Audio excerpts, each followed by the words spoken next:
5 minute भगवान का नाम ले लेते हैं। सब लोग आ रहे हैं।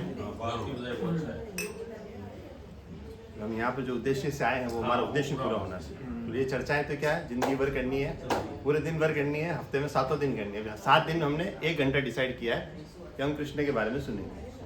इतना। तो मैं एक लाइन बोलूँगा, उसके पीछे आप रिपीट करिएगा, ठीक है?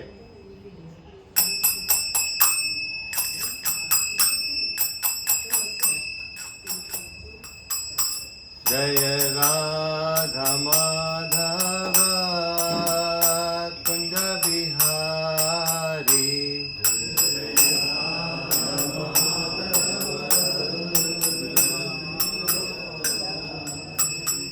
जय राधा माधव कुंज बिहारी,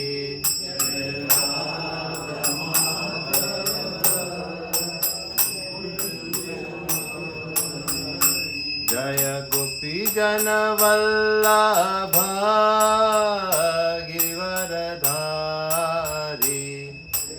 गोपी जन वल्लभ गिरिवरधारी, यशोदा नंदन ब्रज जन रंजन,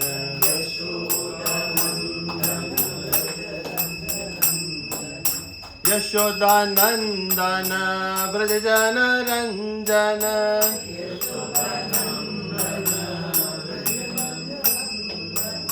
यमुना तीर वनचारी,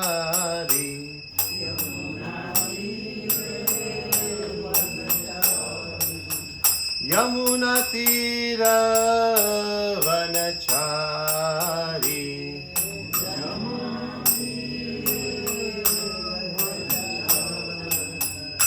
जय राधा माधव कुंज बिहारी,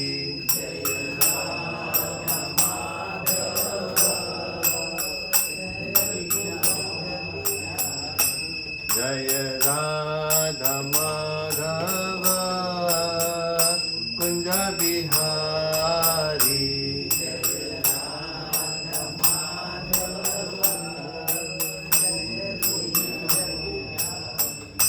हरे कृष्ण कृष्ण कृष्ण हरे हरे, हरे राम राम राम हरे हरे, कृष्ण कृष्ण कृष्ण कृष्ण हरे हरे,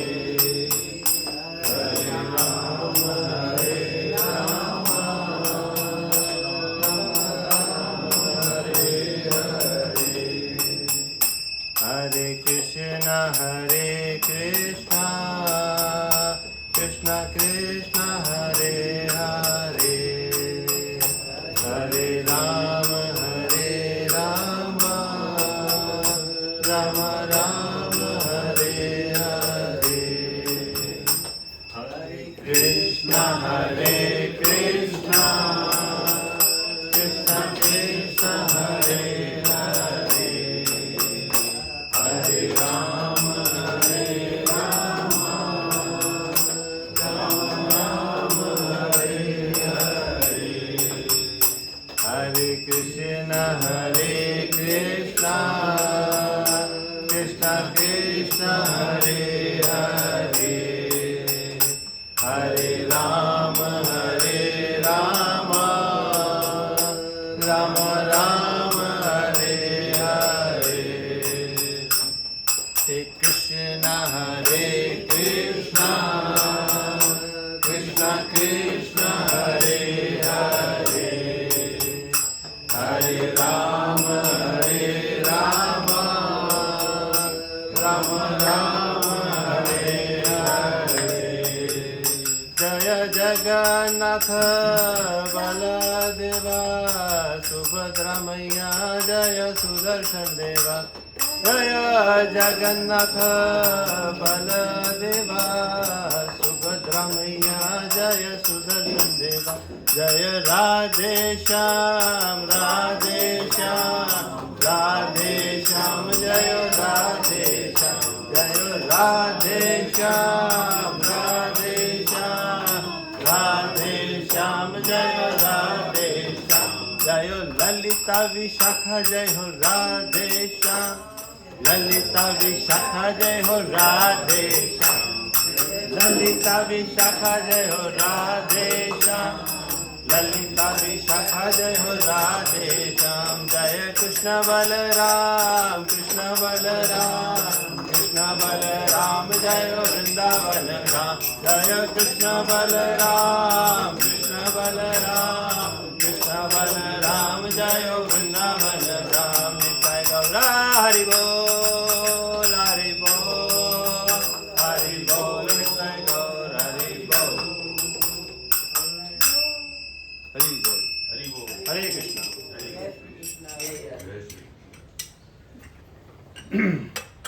आप सभी का स्वागत है आज की कक्षा में। तो हम स्टार्ट करने से पहले क्या हमने सीखा है, क्या हमने जाना, अगर आप 2 मिनट अगर कह सके बता पाएँ कि पिछली कक्षा में हमने क्या समझा था, क्या किया, तो it will be very good, it will be just a revision what ever आपको कुछ भी याद हो पिछली क्लास में से। ज़्यादातर ध्यान भगवान में ही लगाना चाहिए। हाँ, उसी से ही अपने को उसी मार्ग पे चलेंगे तो उनकी प्राप्ति होगी। और देवी देवताओं से सिर्फ अपना जीवन का कष्ट दूर हो सकता है, लेकिन अगर अपने को जाना हो, धाम जाना है तो भगवान की शरण में आना ही पड़ेगा। यस। और किसी को कुछ ऐड करना है इसके अंदर? किसी ने और कुछ समझा हो, किसी का और कोई रियलाइजेशन हो? आत्मा जो है वो फ्रैक्शन ऑफ अ फ्रैक्शन है। हाँ, और वो निकल जाता है तो फिर वो आदमी की पहचान अस्तित्व खत्म हो जाता है। उसको मैं एज अ बॉडी के नाम से कहते बॉडी हैं, के नाम से जाना जाता है। ये पार्थिव शरीर है, ये बॉडी है, जो भी है। तो आइडेंटिटी हमने क्या देखी, दूसरा चैप्टर जो था उसमें मुख्य पहला ज्ञान जो भगवान ने क्या दिया था, आत्मा का ज्ञान दिया था। आपको पता होगा 11 नंबर श्लोका से लेके 30 नंबर श्लोका तक हम शरीर नहीं, हम कौन है, आत्मा है। फिर प्रभु जी ने बहुत अच्छा बताया कि आत्मा की साइज के बारे में भी एक डेफिनेशन दी गई थी कि क्या आत्मा की साइज हो सकती है। नहीं, ऑल द टाइम मैं ये समझता आत्मा बहुत बड़ी चीज है। चीज है। कल वो लास्ट वीक मुझे पता चला। हाँ, मतलब बाल का जो अग्र हिस्सा, नोक, जैसे बाल में क्या होता है, एक छोटा नीचे का पॉइंट चौड़ा होता है, ऊपर जाते जाते पतला हो जाता है। तो जो पतला एक पॉइंट होता है उसको भी हम लोग नहीं देख सकते, उसका 100वां भाग कर दो, फिर एक भाग को उठा के उसका भी 100वां भाग कर दो, मतलब नेक्स्ट टू इम्पॉसिबल है वो चीज देखना करना। आत्मा की ये है। और भले वो चींटी के अंदर होगी तो भी वही आत्मा है, हाथी के अंदर होगी तो भी वही आत्मा है। ऐसा नहीं कि हाथी के अंदर है तो बहुत बड़ी आत्मा है, चींटी के अंदर है तो बहुत छोटी है। हम लोग ये जर्नी चल रही है, क्या चल रही है, यात्रा चल रही है। और हमने एक बहुत सुंदर श्लोका में समझा था कैसे हम बचपन होता है, शरीर हमारा थोड़ा सा बढ़ता है, फिर और थोड़ा बढ़ता है, फिर और थोड़ा जवान होता है, फिर धीरे धीरे धीरे धीरे बुढ़ापे की तरफ आता है, फिर धीरे धीरे क्षीण हो जाता है। तो एक ये साइकिल है। तो जो धीर मनुष्य है, जो हम श्लोका हमने आपको कहा था, क्या था, किसी ने कुछ किया था उसमें, ट्राई किया था। देहिनो अस्मिन् यथा देहे कौमारं यौवनं जरा तथा देहांतर प्राप्तिर् धीरस्तत्र न मुह्यति। धीर मनुष्य, जो बुद्धिमान मनुष्य है, वो ऐसे चेंजेस के साथ में विचलित नहीं होता है। जैसे आपने कोई बच्चे को खिलाया तो 2 महीने का बच्चा है, देखा होगा ना उसको, फिर वो 5-7 साल का होता है तो बॉडी इज कम्प्लीटली चेंज। तो हम ये शौक तो नहीं करते, लैम्बेट तो नहीं करते वो शरीर कहाँ चला गया, ये तो शरीर पूरा ही चेंज हो गया। फिर वो 14-15 साल का होगा तो वो शरीर है ही नहीं, शक्ल ही पूरी चेंज है, तो भी हम पछतावा तो नहीं करते ना। बोले आत्मा तो ट्रैवल कर ही रही है। यहाँ भी देहांतरण हो रहा है, क्या हो रहा है, देहांतरण। देह जो था पूरा का पूरा चेंज हो गया।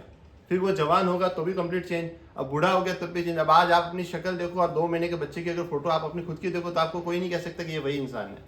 पूरी कंप्लीटली बॉडी चेंज। साइंस भी हमने देखा था वीडियो में, हर 7 साल के अंदर पूरी बॉडी के सेल्स सब चेंज हो जाते हैं। तो ये देहांतरण होता है। फिर बाद में ये शरीर भी जब छोड़ के दूसरी तरफ जो जाता है तो वो भी एक प्रोसेस का ही हिस्सा है। जैसे जन्म हुआ तो उसकी मृत्यु निश्चित है, और मृत्यु के बाद पुनर्जन्म भी निश्चित है। तो ये साइकिल है, ये साइकिल चलता रहेगा। इस साइकिल से बाहर निकलने के लिए हमने एक बात करी थी, बंधन मुक्त होने की। 2 रस्सियों का एग्जांपल दिया था, एक सोने की थी और एक लोहे की थी, हाँ लोहे की, तो हमको बंधना ही नहीं है, पहली बात तो ये। तो देखिए पिछले अध्याय के अंदर कृष्ण भगवान ने अर्जुन को बहुत सारी चीजें बताई हैं, बट उसका अभी तक कंफ्यूजन दूर नहीं हुआ है, ठीक है ना। तो ये कंफ्यूजन धीरे धीरे करके आगे वाले सारे चैप्टर्स के अंदर भगवान स्टेप बाय स्टेप क्लियर करेंगे। कॉन्शियसनेस का एक हमारा लेवल होता है, अभी हम ये समझ रहे हैं, उसके बाद हम ये समझेंगे, उसके बाद ये समझेंगे। और अर्जुन जी क्या है, अर्जुन जी देहधारियों में श्रेष्ठ कहा है भगवान ने उसको। देहधारी के श्रेष्ठ का मतलब क्या है, जिसने भी ह्यूमन बॉडी ली है ना, he is the among the best. ऐसा नहीं है कि he is just a best Archer, Archer मतलब धनुर्धारी, विश्व का सर्वश्रेष्ठ धनुर्धारी, ऐसा नहीं है। He is the best singer, he is the best dancer, he is best in everything. आइए प्रभु जी, स्वागत है आपका। हरे कृष्ण। तो वो एकदम ही बेस्ट है उसके अंदर।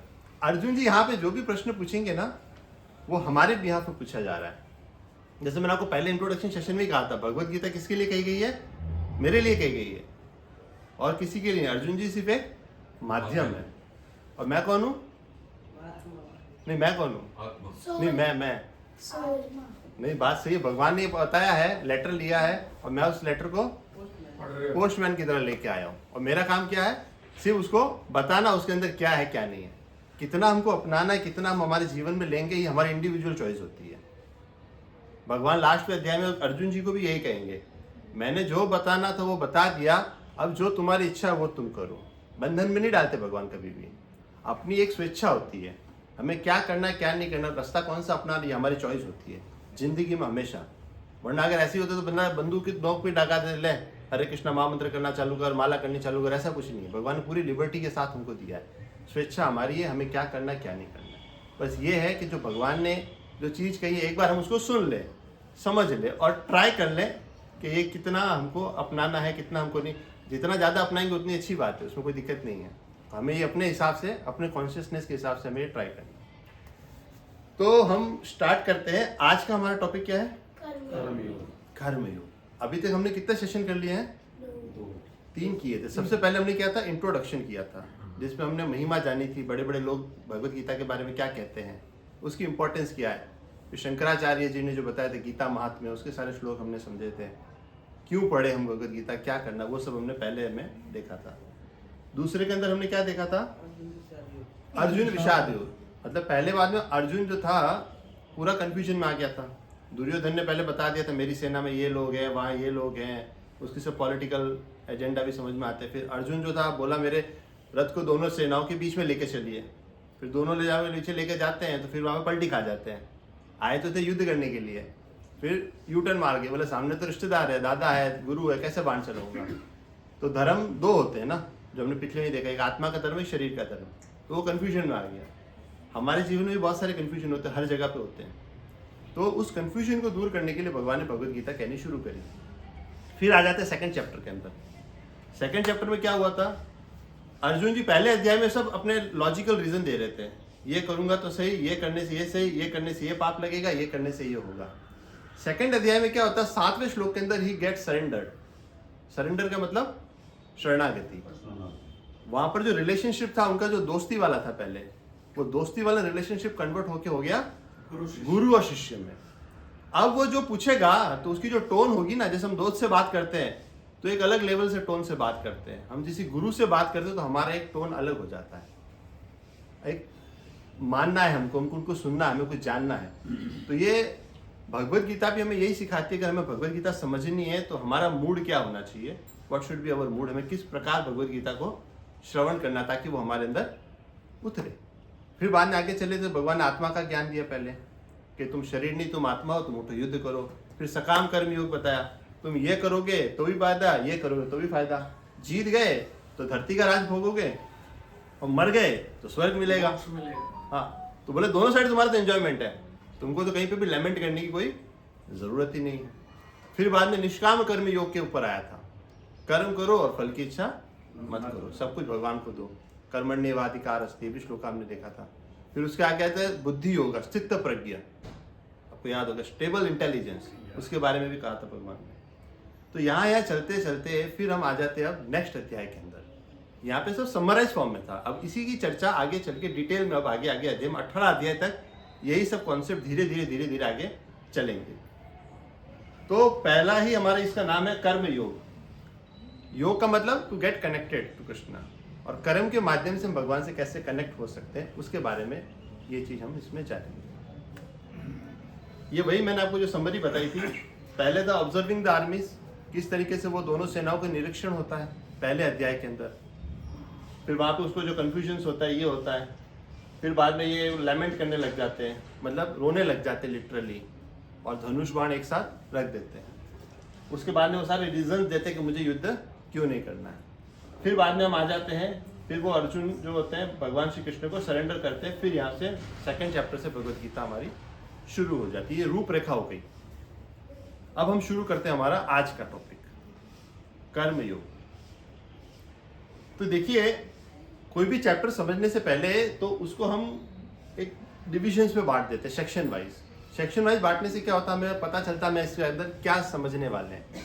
बुक्स के अंदर सिलेबस होता है ना, तो इस सिलेबस की तरह डिजाइनिंग किया गया है, तो हम इसमें समझ सकते हैं क्या होगा।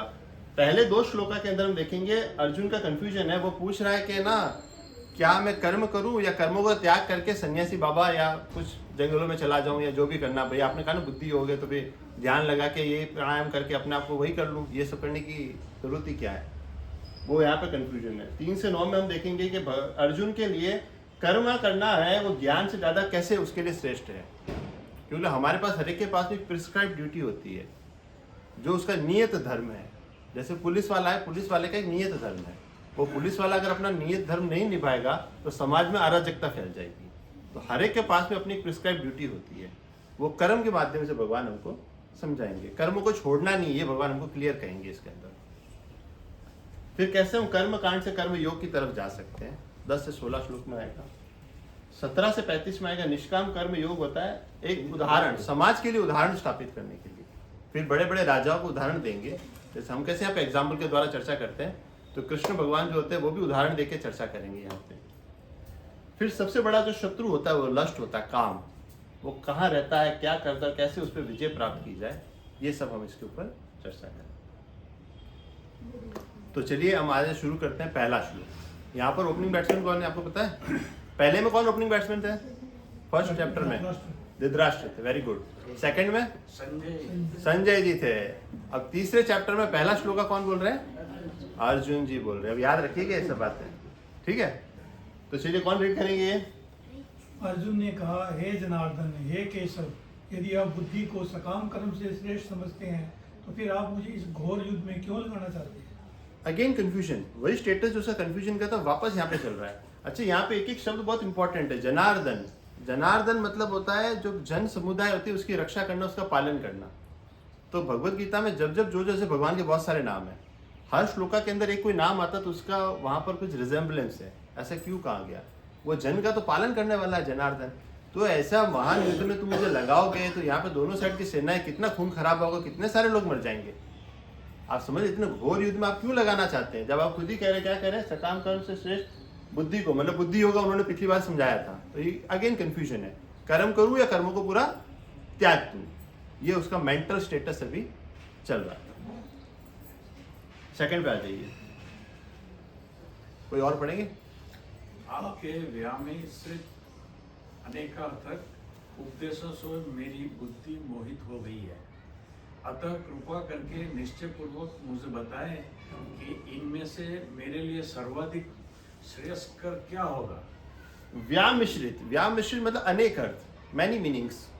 कभी हम एक शब्द कहते हैं उसके बहुत सारे मतलब निकलते हैं। तो उधर उन्होंने क्या है क्या ना, कर्म योग का भी एग्जांपल दे दिया, निष्काम कर्म भी दिया, भक्ति योग भी दिया, बुद्धि योग भी दिया, इतना सारा सब कुछ दे दिया।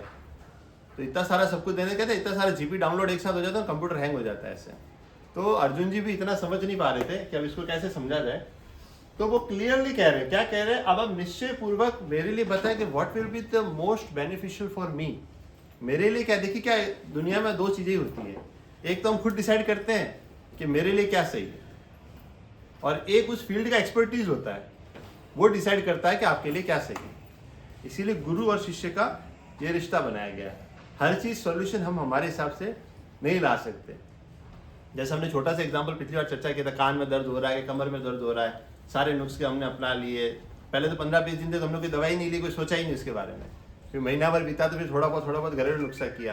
फिर ये सब किया, तो बाद में वो धीरे धीरे बढ़ता गया और 3-4 महीने हो गए, फिर उसके स्पेशलाइस्ट के पास गए, ENT के पास गए कि ऑर्थोपेडिक के पास, जो भी गए, उसने तुरंत 2 दवाई दे दी और 3 दिन में अपना रिलैक्स हो गया। बोले 4 महीने हमने क्या किया, इससे तो पहले ही चले जाते उसके पास। तो ये एक चीज होती है, तो हर एक के पास में कहीं ना कहीं कुछ होता है, बट इसकी अर्जुन जी की क्वालिटी अच्छी है कि वो एक्सेप्ट कर रहे हैं कि उनके पास में इसका सोल्यूशन नहीं है। प्लीज आप मुझे बताइए कि what can be beneficial for me, मेरे लिए जो फायदेमंद होगा वो आप बता दीजिए। किसके ऊपर भरोसा कर रहे हैं। शरणागति का मतलब होता है पूर्ण रूप से भरोसा करना। यहां पर देखिए, अब भगवान उसको कहेंगे, क्या कहेंगे कि 2 तरीके के लोग होते हैं जो इसकी प्रैक्टिस करते हैं। एक तो जो होता है अपने कर्मों के माध्यम से करता है, और एक जो होता है सब कुछ कर्म वर्म छोड़ के एकदम ज्ञान ध्यानी बन के बैठ जाता है, ज्ञान का मार्ग ले लेता है। तो अब अर्जुन जी के लिए क्या सही है क्या नहीं है वो अभी कृष्ण भगवान यहाँ पे बताएंगे। मार्ग दोनों ही है, ऐसा नहीं कि नहीं है। पढ़िए कोई इसको। श्री भगवान ने कहा, हे निष्पाप अर्जुन, मैं पहले ही बता चुका हूँ कि आत्म साक्षात्कार का प्रयत्न करने वाले 2 पुरुष होते हैं। कुछ इसे ज्ञान योग द्वारा समझने का प्रयत्न करते हैं, तो कुछ भक्तिमय सेवा के द्वारा। देखिए, हर तरीके की मेंटालिटी के लोग होते हैं इस दुनिया में। कोई इस रास्ते से जाएगा, कोई इस रास्ते से जाएगा, कोई इस रास्ते से जाएगा, सबकी अपनी अपनी चॉइस होती है। लेकिन हमारे पास जैसे कि ना वर्णाश्रम सिस्टम होता है कि अलग अलग कैटेगरी है, सोसाइटी है, तो किसको किस समय क्या एक्शन लेना है। जैसे मिलिट्री में जाते तो कमांडो होता ना, ऐसे तो है नहीं कि ये सेना इधर भाग जाएगी इधर, जहाँ पे वो कहेगा वहीं पे अटैक होगा। तो एक स्ट्रेटेजिकली काम होता है। तो एक कंट्रोलिंग अथॉरिटी हर एक के जीवन में होनी चाहिए। बिंदास होकर के हम अपने हिसाब से करते जाएंगे तो कितना सही करेंगे कितना गलत करेंगे वो भगवान ही जानते हैं। तो हर जगह पे एक मेंटोर होता है, एक सलाहकार होता है, जिसे हम गुरु भी कहते हैं, जो हमें मार्गदर्शन करते हैं। तो 2 मार्ग कौन से हो गए, ज्ञान का हो गया और एक भक्तिमय सेवा का हो गया। अब ये जो होगा, भगवान एक्चुअली आपको ये समझा रहे हैं कि ये स्तर होते हैं। जैसे एक स्टार्टिंग स्तर होता है, वो होता है कर्म कांड का। कर्म कांड का अर्थ ये हो गया कि भाई ये यज्ञ करूंगा, ये पूजा पाठ करूंगा, ये वाला व्रत करेंगे तो ये वाला फल मिलेगा। हम ज़्यादातर करते हैं ना कि भाई 16 सोमवार किया तो अच्छा पति मिल जाएगा, कि ये वाला व्रत करेंगे तो ये चीज़ मिल जाएगी। तो डेट इज कॉल्ड कर्म कांड। ये करने से कुछ हमें फायदा मिलेगा, तो कर्म कांड होता है। उसमें अलग अलग देवी देवताओं की पूजा होती है, जो होता है सब कुछ होता है। उसके ऊपर आता है कर्म योग। अपना कर्म भी करना है, लेकिन क्या कर्म किसको समर्पित करके करते हैं, भगवान को समर्पित। तो हमको क्या बॉन्डेज नहीं आता, बंधन नहीं आता है। उसके ऊपर का स्तर है ज्ञान योग। जैसे अभी हम लोग यहाँ बैठे, हम लोग क्या लेने बैठे, ज्ञान लेने बैठे हैं। तो ज्ञान लेंगे तो हम प्रैक्टिस अच्छे से कर सकते हैं। क्या होता है, कोई चीज़ का हमें नॉलेज ही नहीं होगा तो हम उसको काम करेंगे कैसे। जैसे आपने कहा था, नोबडी वाज देयर टू से अस। जो भी अपना ब्रॉटअप हुआ है, जो भी हमारे पास आया, हमने आज तक कोई बताने वाला ही नहीं था इसके बारे में। तो इसलिए हम थोड़ा सा यहाँ पे ज्ञान लेने का प्रयास कर रहे हैं। उसके ऊपर आएंगे अष्टांग योग। अष्टांग योग का मतलब आपने देखा ना, वो साधु ऐसे समाधि में बैठ जाते हैं, प्राणायाम करते हैं, टट्टार बैठ जाना करना। तो क्या होता है कि पहले तो क्या लाइफ साइकिल भी बहुत ज़्यादा हुआ करती थी। तो इंसान क्या है कि वातावरण भी शुद्ध था, घी भी शुद्ध था, सब कुछ था। तो यज्ञ कर लिया, ध्यान में बैठ गए, हजारों साल तक तपस्या कर लिया। अभी तो लाइफ साइकिल 60, 70, 80, 90, 100 ही है, ज़्यादा तो है भी नहीं। तो इतना हमारे पास ना समय है, थोड़ा सा इतना है। ठीक, तो आप समझ गए। तो उसमें अपन को ये एक चीज़ समझने की आवश्यकता है कि अभी प्रैक्टिकल इस युग के अंदर पॉसिबल नहीं इतना करने जाएंगे तो, क्योंकि हमारा मन भी बहुत भटकता है और ना इतना समय होता है। सबसे ऊंचा योग होता है वो होता है भक्ति योग। भक्ति योग क्या होता है, एक तरीके का आप समझ लीजिए, बिल्डिंग में हम लोग हैं, एक है सीढ़ी का रास्ता। हमको 10th फ्लोर पे जाना है तो हम सीढ़ी से भी जा सकते हैं, और नहीं तो हम किससे जा सकते हैं, एलिवेटर भी पकड़ सकते हैं, लिफ्ट से। भक्ति क्या सिंपल है, इसमें कोई बहुत ज़्यादा करने की आवश्यकता नहीं। सिर्फ शरणागति के जो भगवान जो कह रहे बस वो करिए, तो उससे क्या आप लिफ्ट के माध्यम से डायरेक्ट ही वहाँ तक पहुँच जाएंगे। तो सबसे शॉर्टकट तरीका और सबसे सुगम तरीका, जो डिफिकल्ट नहीं है। ज्ञान का मार्ग भी क्या डिफिकल्ट है। अभी मान लो श्लोका लर्न करने को बोलेंगे तो बहुत सारे लोग तो ट्राई भी नहीं करेंगे। यार श्लोका तुमको समझ में नहीं आता, लर्न करने की तो दूर की बात है, प्रोनाउंसिएशन ही नहीं होता। तो ज्ञान लेना बहुत डिफिकल्ट है। अष्टांग योग करना, ऐसे टट्टार बैठना, अभी आपको कहा जाए नीचे बैठ जाइए सब लोग, तो किसी का शरीर भी शायद साथ नहीं देगा कि नीचे बैठा जाए। टट्टार ही बैठना होगा, ऐसे बैठना होगा, सांस एक नाक से लेनी, एक से छोड़नी, ये करना, हवा शुद्ध होना चाहिए, आसन ना इच्छा हो ना ऊपर हो, ये बिछाओ, ये करो, पेड़ होना चाहिए, नदी होना चाहिए। इतना सारा अरेंजमेंट हम कहाँ से लेने जाएंगे। यहाँ तो सुबह सुबह उठते तो ही पोल्यूशन की हवा लग जाती है। तो कहने का मतलब कोई चीज शुद्ध रह नहीं गई है, तो ये सब प्रैक्टिकल एप्लीकेबल नहीं है। कर्म करते करते कैसे हम भक्ति कर सकते हैं, that is we are going to learn. अब भगवान ये कह रहे हैं कि अगर तुम मान लो ये सब कुछ छोड़ के चले गए, युद्ध छोड़ के चले गए, बाबा जी जाके बन गए, तो बाबा जी अगर तुम जाके बन भी गए तो तुम्हारे पास तुम्हारी खुद की एक प्रिस्क्राइब ड्यूटी है, खुद का एक धर्म है, तुम क्षत्रिय हो, समाज की रक्षा करना तुम्हारा धर्म है। बट तुम सब छोड़ के अगर तुम चले भी जाओगे तो भी तुम्हारा मन जो होगा ना वो उसी इंद्रिय सुख के अंदर भटकता रहेगा। बहुत से लोग क्या होता है ना कि आधा अधूरा ज्ञान ले लेते हैं और छोड़ो घर बार चलो हरिद्वार, बड़ी बड़ी दाढ़ी बढ़ा लेंगे, बड़ा बड़ा ये कर लेंगे, वहाँ चले जाएंगे, लेकिन मन कहाँ रहेगा? अरे यार बीवी तो है ना, बारिश होती है तो पकौड़े बहुत अच्छे बना के खिलाती थी, याद आएगा उसको। अरे मेरा ये बेटा था, इसका तो ये ले करता था। तो सारी चीजें याद आने लग जाएंगी। वो बैठा भले वहां पे है, लेकिन वो क्या है, शो ऑफ के लिए बैठा। बाहर का आवरण तो ले लिया, लेकिन अंदर जो होता है, हमें हमारा परिवर्तन अंदर से लाना। बाहरी पहनावा चेंज करके हमको ये सब कुछ नहीं दिखाना है। अंदर से हमने कितना अपनाया वो हमारे लिए मेन इंपॉर्टेंट है। भगवान उस शब्द को लिए यूज कर रहे हैं मिथ्याचारी। मिथ्याचारी का मतलब ये होता है प्रिटेंडर। प्रिटेंडर क्या करता है, बाहरी आवरण तो पूरा का पूरा पहन लेगा, अंदर से वो सुख भोग करने की इच्छा तो बनी हुई है। आप समझ पा रहे हैं ना कहने मतलब? तो इच्छा के ऊपर हमें वो चीज फोकस करना है। पढ़ेंगे कोई इसको? जो कर्मेंद्रियों को वश में तो करता है, किंतु जिसका मन इंद्रियों विषयों का चिंतन करता रहता है वह निश्चित रूप से स्वयं को धोखा देता है और मिथ्याचारी कहलाता है। मतलब वो क्या कर रहा है, अपने आप को ही धोखा दे रहा है। उसने भले शो ऑफ करके ऐसा पहनावा तो पहन लिया। अब अर्जुन मान लो है कौन, क्षत्रिय है, उसने आज तक जिंदगी में काम क्या किया है? वॉर करना, ये करना, ये सब यही सीखा ना। क्षत्रिय का जो धर्म था वही सीखा। और तुमको साधु बन के वहां पे ब्राह्मण बन के ऐसा बैठ जाओगे तो वो तुम्हारी प्रोफाइल को मैच नहीं करेगा। हर एक का एक प्रोफाइल होता है, जिंदगी जीने का होता है, उसको अपनी प्रोफाइल में ही रहना चाहिए। वो अपनी प्रोफाइल में रहते हुए भी भगवान की भक्ति कर सकता है। अपनी प्रोफाइल को छोड़ने की कोई जरूरत नहीं है। ये है भगवत गीता का इंटरप्रिटेशन। कर्मों का त्याग नहीं करना है। अच्छा, भगवत गीता किसको कही गई है, आप समझ पा रहे हैं? बहुत से लोग कह सकते हैं ये तो साधु बाबा लोगों के लिए है, सन्यासी लोगों के लिए है, जिसको अब जिंदगी में कुछ करना नहीं है, मंदिर में जाकर मंदिर बजाना है, उनके लिए हो सकती है। बहुत से लोग ये भी कह सकते हैं। It is not like that. ये कही किसको गई है? एक गृहस्था को कही गई है। Is a house hold person ना, वो परिवार लेके बैठा है और राज्य लेके बैठा है, सब कुछ चला रहा है। ऐसा तो है नहीं कि कोई सन्यासी बाबा को भगवान ने भगवत गीता कही, ऐसा नहीं है। तो एक पूरे का पूरा गृहस्था है, उसकी 4 शादियां भी हुई थी अर्जुन की। तो आपको इससे पता होना चाहिए कि वो एक गृहस्था है, घर बार चला रहा है, सब कुछ कर रहा है। तो ये भगवत गीता हमारे लिए पूरी प्रैक्टिकल एप्लीकेबल है। ये नहीं सोचना है कि भैया ये तो सिर्फ ऑरेंज ड्रेस वालों के लिए है कि उनके लिए, ऐसा नहीं है। अब हम आगे आ जाते हैं। यस, कोई और प्रभु जी पढ़ेंगे इसको? अपना नियत कर्म करो क्योंकि कर्म न करने की अपेक्षा कर्म करना श्रेष्ठ है। कर्म के बिना तो शरीर निर्वाह भी नहीं हो सकता। बेसिक सी बात कह रहे हैं। बेसिक मतलब शरीर निर्वाह। शरीर निर्वाह क्या है? रोटी कपड़ा मकान चाहिए हमको। आज अगर हम कामकाज नहीं करेंगे तो ये वाला निर्वाह भी कैसे होगा? तो बेसिक सी बात भगवान कह रहे हैं। भगवान के अभी देखिए कॉन्शियसनेस का स्तर एकदम बेसिक से चालू करके धीरे धीरे ऊपर लेके जाएंगे। इंसान जब पैदा होता है या पढ़ाई करता है तो उसके ऊपर ना एक ही एक प्रेशर रहता है, अच्छा पढ़ लिख लो, अच्छा ये कर लो, अच्छी नौकरी मिल जाएगा, अच्छा ये हो जाएगा, अच्छा सेट हो जाए। हम भी सब ये चाहते हैं ना, पहले बच्चा एक बार सेट हो जाए, ये सेट हो जाए, अच्छी शादी हो जाए, ये सेट। तो पूरी जिंदगी अरेंजमेंट करने में ही लगती है, इस शरीर के आजू बाजू के अरेंजमेंट्स, भले वो पैसा हो या सुख सुविधाएं हो। ये वाला होना बेसिक है, ये एसी घर में होना चाहिए, एसी वाली गाड़ी होनी चाहिए, ये सब कुछ होना चाहिए, नीचे स्विमिंग पूल भी होना चाहिए, सब कुछ होना चाहिए। तो ये स्तर बनता जाता हमारा। तो उसकी के अरेंजमेंट में हमारी पूरी दुनिया को हम इतना वो कर लेते हैं कि भैया ये भी चाहिए, ये भी चाहिए। वरना इंसान इतना ज़्यादा काम करेगा ही क्यों, जब तो उसको कोई चीज़ नहीं चाहिए। तो भगवान पहले बेसिक के ऊपर आ रहे। बेसिक क्या है? अन्न है, जीवन निर्वाह।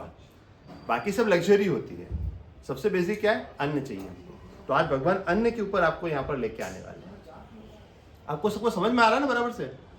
कहीं कुछ ऐसा तो नहीं बाउंसर चला जा रहा हो, ऐसा तो कुछ नहीं हो रहा ना?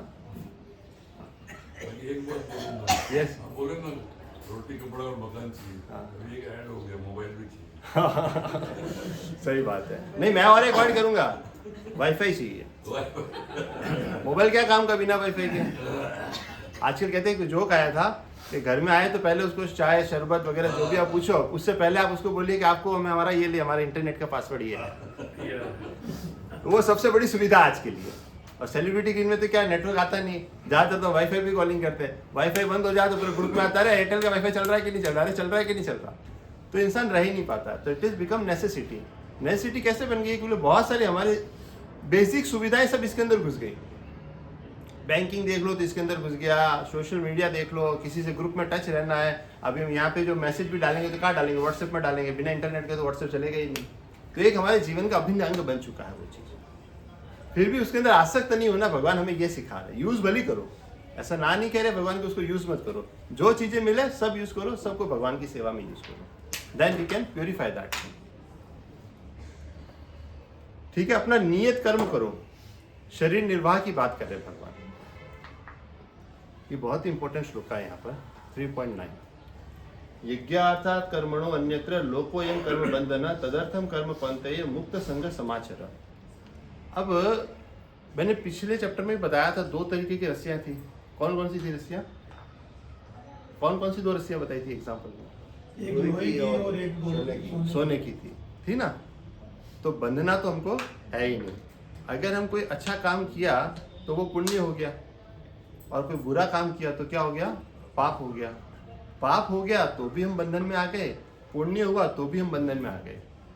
अब बोलो पुण्य कैसे बंधन में आ जाएगा, पुण्य आएगा तो उसको भी भोगने के लिए वापस आना पड़ेगा, और पाप किया तो उसको भी भोगने के लिए करना पड़ेगा। तो कर्म कैसा करे जो इन बंधन से मुक्त हो जाए, उसका जवाब भगवान अभी इस श्लोका के अंदर दे रहे हैं। अब आप पढ़िए इसको, कौन पढ़ेंगे, अभी किसी ने नहीं पढ़ा वो पढ़ने का ट्राई करिए। के लिए यज्ञ रूप में कर्म करना चाहिए, अन्यथा कर्म के द्वारा इस भौतिक जगत में बंधन उत्पन्न होता है। अतः हे कुंती पुत्र, उनकी प्रसन्नता के लिए अपने नियत कर्म करो, इस तरह तुम बंधन से सदा मुक्त रहोगे। देखिए हमारा जो धर्म है ना वो है सनातन धर्म। ये हिंदू शब्द जो आया ना, ये अभी अभी कुछ टाइम पहले ही आया है, it is not a correct word. हमारा जो सनातन धर्म है, सनातन धर्म कहाँ से आता है, विष्णु भगवान से आता है। इटर्नल है, शाश्वत है, इसका ना कभी स्टार्ट हुआ था ना इसका कोई एंड है। सनातन का मतलब ये है कि भाई हमेशा के लिए, और एक जीवन जीने की एक शैली है। ऐसा नहीं कि जो मैन मेड मटेरियल बना दिया, किसी ने इस्लाम बना दिया, किसी ने ये बना दिया, किसी ने ये, ऐसा नहीं है, ये पहले से ही आया। तो कार्य हमें किसके लिए करना है, श्री विष्णु के लिए करना है। अगर हम श्री विष्णु के लिए अगर कार्य करते हैं तो क्या होता है कि हमें जो उसके जो बंधन होते हैं ना वो नहीं लगता है। कर्म करने से जो बंधन अटैचमेंट्स जो डेवलप होती है वो सारे के सारे हम बॉन्डेज से फ्री हो सकते हैं। और फ्री होने का रास्ता क्या है, ये। तो मान लीजिए कि आप कुछ भी काम कर रहे हैं, XYZ, कोई इंजीनियर है, कोई डॉक्टर है, कोई लॉयर है, कोई बिजनेसमैन है, सिर्फ अपने सुख के लिए अगर हम कर रहे हैं कि आई एम द एंजॉयर, मेरे को ये काम करना, मुझे ये एंजॉय करना है, तो आप इस मेंटालिटी से अगर आप काम करेंगे तो आप बंधन में आएंगे। अगर आप ये करेंगे कि मैं भगवान की प्रसन्नता के लिए कार्य कर रहा हूँ, भगवान के लिए ये कार्य कर रहा हूँ, तो वो आपको बंधन में नहीं आने देगा, और उसके जो पीछे के जो रिजल्ट होते हैं जुड़े हुए वो भी आपको नहीं लगेगा। क्योंकि इंसान जिंदा रहेगा तो कुछ ना कुछ तो काम करेगा ही करेगा ना, या करेगा तो पुण्य करेगा या तो पाप करेगा, कहीं ना कहीं कुछ ना कुछ तो करेगा ही करेगा। इन सबसे फ्री होने के लिए श्री विष्णु के लिए हमें यज्ञ के रूप में कर्म करना है। तो यहाँ पर हमारा सेक्शन जो होता है वो कंप्लीट हो जाता है। तो हर सेक्शन कंप्लीट होने के बाद हम क्या करते हैं, हरे कृष्णा कृष्णा कृष्णा हरे हरे, हरे राम राम राम हरे हरे। ठीक है, सेक्शन वाइज हम पढ़ने का प्रयास कर रहे हैं। ये जो भी हम कर रहे हैं यहाँ पे, ये एक समरी के फॉर्म में है। वैसे तो भगवत गीता आपको खुद खोलनी है, खुद पढ़ना है, बट क्या खुद खोलेंगे पढ़ेंगे तो इतना शायद समझ में आए कि नहीं, वी डोंट नो एनीथिंग। पहली बात तो खोलने की इच्छा ही नहीं होती है कि बुक जाके घर पे खोल ले, समय नहीं मिलता है, किसी की इच्छा नहीं होती है, बहुत सारी चीज़ें होती है। बट एटलीस्ट यहाँ आ गए तो 1 घंटा सुना तो उसमें तो कम से कम 10 मिनट का कुछ तो याद रह ही जाएगा, 2-5 मिनट का तो रह ही जाएगा, या एक आधी बात तो याद रह ही जाएगी। और वो एक आधी बात याद रहेगी तो हम उसको शायद फॉलो करने की सोच सकते हैं। अभी कोशिश भी करेंगे, सोच भी सकते हैं, जितना भी हमारा स्तर है हम वो चीज़ कर सकते हैं। अब हम आगे बढ़ते हैं। भगवान यहाँ पर बता रहे कैसे कर्म कांड से लेके कर्म योग तक का ये जो सफर है। माता जी इसमें कोई पढ़ेंगे? जीवन की विभिन्न आवश्यकताओं की पूर्ति करने वाले